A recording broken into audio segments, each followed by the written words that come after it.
We're going to take a look at yield farming versus liquidity mining and which one might be the better option for you. So let's first take a quick look at yield farming, and this is going to be a high risk, volatile investment strategy where an investor stakes or lends crypto assets on a decentralized, short for DeFi platform to earn a higher return. So basically what you're doing here is you're taking tokens and you're putting them into a smart contract, and in return you're earning rewards. These rewards are in the form of a token. So for example, PancakeSwap, they might pay you Cake token as a reward. Basically, whatever token you get paid out is going to be native to the platform you're yield farming on. Sometimes they're not native to the platform where you're yield farming on, but most of the time they are. But what matters here is that you're being paid rewards in the form of tokens for yield farming on a given platform. These reward tokens are here to incentivize you to hold the initial tokens that you put into the yield farm. What most people are going to do after they're given their rewards is they're going to turn around and sell them. That way they can go and put more tokens into the yield farm or invest in a different yield farm or do whatever they want with their funds. The reason why a lot of people do this is because sometimes the price of these reward tokens can plummet, basically leaving you with nothing. You're also probably going to have an option to be able to stake these reward tokens on the platform, and doing this is going to be able to earn you even more reward tokens if this is the route you want to choose. Now, some people might classify this as a Ponzi scheme, but I'm not going to dive too deep into that in this video. The main thing here is you get to choose what you want to do with these reward tokens. As I said previously, you can sell them, you can stake them to earn more rewards, or you can lock them, which is another option they give you, or you could just hold them and see,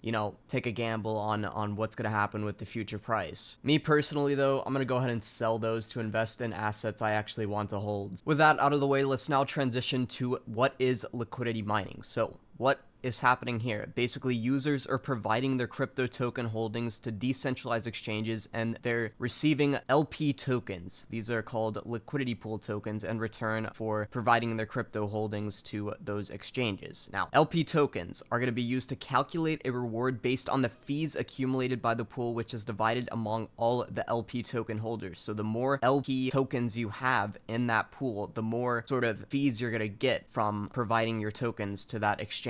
Users are going to be seeking to borrow funds, and they're going to be able to borrow from the pools with interest. They're going to basically be borrowing from the pool that you're providing these crypto token holdings, your crypto token holdings to. This borrowing funds is just a small portion of the fees that can be accumulated from liquidity mining though. So again, you're going to be providing two different tokens or assets into the exchange or the pool, and you're going to receive those LP tokens in return. Basically, you're providing a supply to these exchanges like Uniswap or PancakeSwap, and then when somebody wants to go on there and trade one of their assets for one of these two tokens that you provided, you're going to earn fees from those, again, according to the proportion of the pool you make up with those LP tokens. Now, once you get these fees, you have three options of what you can do. Number one, you can reinvest it back into the pool, getting yourself more LP tokens and basically compounding your investments. Number two, you could sell the tokens and then convert it to whatever you want, or maybe just withdraw it to your bank account, really whatever you want to do. Some people do this for a living to earn income. And number three, maybe you believe in the project. Well, you can hodl it, you can hold on for dear life and hope it goes up. Me personally, which option I'm going to choose is going to be based on what asset it is. In liquidity mining, the income is going to be a bit lower than yield farming, but that's because liquidity mining is seen as a long-term investment. There's no insane incentives here compared to yield farming, where they're inflating this supply of, again, that reward token to incentivize people to do it. So this makes it a little bit less riskier. All in all, this is something sustainable that's going to be around for a very, very long time. When you want to withdraw your funds from the liquidity pool, you're going to need to return your LP tokens, and in return, you're going to get those initial funds you invested back. Now, keep in mind, you will get back exactly what you invested, but it might not be worth the same amount due to fluctuations in the asset's prices. So say you initially invested 1 ETH and 1 Bitcoin, and say at the time 1 ETH was worth